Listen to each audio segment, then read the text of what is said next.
in 2014, we piloted the first one, and we thought it would be mostly for institutions, whether they are larger legacy foundations, but mostly we were looking at family foundations, because we are funded predominantly by family foundations, and we really think of them as sort of our sweet spot, because we're able to form relationships directly with the family members, with the decision makers, the board trustees, etc.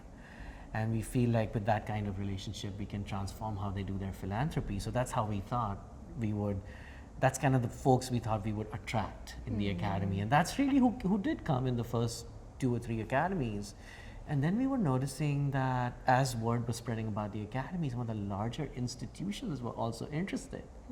And remember our first, and we had made these assumptions, about larger institutions and legacy foundations. They're bureaucratic, they're slow to change, and like, are we really being strategic in investing our time and interest over there when we should be putting our time and interest towards family foundations that have the flexibility to change, right, and adapt.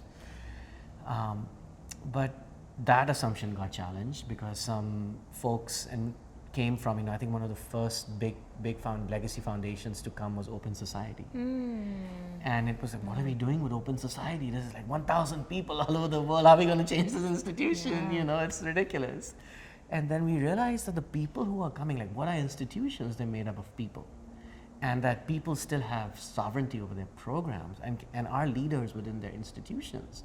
And that if we require change, we got to build with them too. What's our excuse? Why are we saying that we don't want to work with institutions because it's too hard? Is that what we are saying, right? Yeah. And then we look towards our grassroots partners, and they're trying to change conditions, working with repressive governments, working with corporations that harm them, right? And they talk to everyone. So why can't we? So we're like, great, we're going to open it up to larger institutions as well. And then we had someone from the Gates Foundation come recently. It doesn't get larger than that, right? Yeah.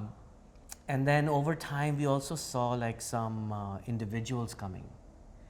And a lot of individual wealth holders from kind of your spectrum, right? The resource generation, Solidaire spectrum. And they were coming in with a certain kind of political analysis, which was really helpful because then we could take their giving to the next level.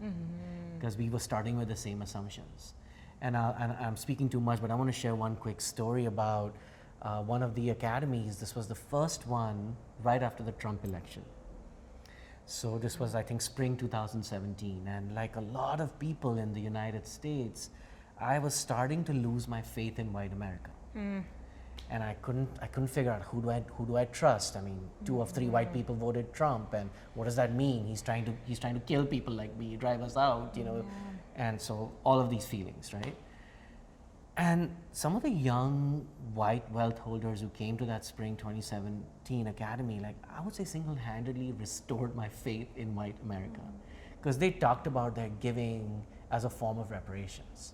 Like, we've accumulated wealth from extraction of land and people, and our role is to give it back, to return it to the commons. And I was like, wow, like, it's not philanthropy, it's a form of reparations and redistribution. So that kind of brought me a little bit back to alignment. It was very helpful. I mean, one of the things this is bringing up for me is also we often talk about the dichotomy between institutions and individuals, like it's a binary, when actually they feed into each other, like you said. Totally. But even when we're talking about high net worth individuals, those are people who, for the most part, because of their privilege and access, they are plugged into institutions. Completely. And so maybe they're not actively involved in one yet, but that's something they're going to be going into. Or corporations, right? Like, there's a Thousand Currents Academy graduate who's a member of Solidaire who has talked about how eventually he's going to inherit his multi-billion-dollar real estate company in New York. And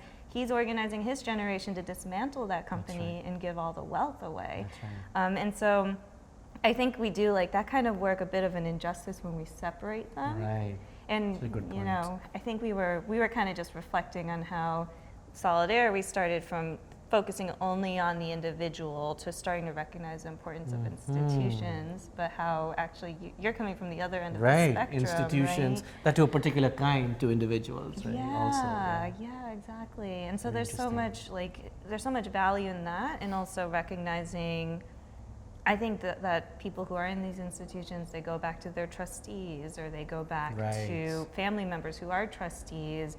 But you see like so much of the realm that's possible in like all of these different unique situations when you have like networks like the 1,000 Currents Academy graduates or Solidaire as well. That's right.